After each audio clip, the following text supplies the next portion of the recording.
நம்ம இந்த வீடியோவில் இப்போ என்ன பார்க்க போகிறோம்னா 2021 டாக்டர் ராதாகிருஷ்ணன் நகர் சட்டமன்ற தொகுதியில் யார் வெற்றி பெற்றாங்க, எவ்வளோ ஓட்டு வாங்கினாங்க, எத்தனை சதவீதம் ஓட்டு வாங்கினாங்கன்னு இந்த வீடியோவில் பார்க்க இருக்கிறோம். வாங்க வீடியோக்குள்ளே போகலாம். நம்ம பார்த்துட்டு இருக்கிறது 2021 டாக்டர் ராதாகிருஷ்ணன் நகர் சட்டமன்ற தொகுதியின் நிலவரம் பார்த்துட்ருக்கோம். அதனுடைய ஒரு சில தரவுகளை பார்ப்போம். திமுக வெற்றி பெற்றிருக்காங்க. 95,763 ஓட்டு வாங்கியிருக்காங்க. 51.2% ஓட்டு வாங்கி திமுக வெற்றி பெற்றிருக்காங்க. அவங்கள ஏற்று போட்டிட்டது 2வது இடத்துல அதிமுக 53,284 ஓட்டு வாங்கியிருக்காங்க. 28.49% ஓட்டு வாங்கி 2வது இடத்துல இருக்கிறத பார்க்குறோம். 3வது இடத்துல நாம் தமிழர் கட்சி 20,437 ஓட்டு வாங்கியிருக்காங்க. 10.98% ஓட்டு வாங்கி 3வது இடத்துல இருக்காங்க.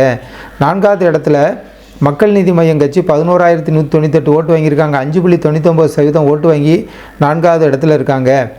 அதிமுகவும் திமுகவுக்குள்ள வெற்றி வாக்கு வித்தியாசம் நம்ம பார்க்கணுன்னா 42,479 ஓட்டு மற்றும் 22.92% ஓட்டு அதிகம் பெற்று அதிமுக விட திமுக வெற்றி பெற்றிருக்கிறத நம்ம பார்க்குறோம் இந்த வீடியோவில். மொத்தம் இந்த டோட்டலாக இந்த சட்டமன்ற தொகுதியில் 2021 பதிவான ஓட்டுகள் நம்ம பார்க்கணுன்னா 1,85,323 ஓட்டு பதிவாயிருக்கு. 70.47% ஓட்டு பதிவாயிருக்கு.